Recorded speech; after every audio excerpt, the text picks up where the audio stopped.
महिला मानक हाथर चूड़ी भांगिबा कौन दर्शाई थाए जानतु चूड़ी पिंधिबार महत्व।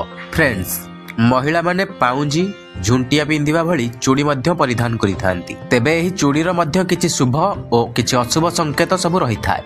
चूड़ी अनेक प्रकार होई थाए। प्रत्येकटी चूड़ीर निज निजर एक खास महत्व मध्य रहिछि। विवाहिता महिला सुंदर देखा जिबा पई चूड़ी पिंधि नथांती, बरं महिला माने हाथरे चूड़ी पिंधिबा पछरे बहुत कारण रही अछि।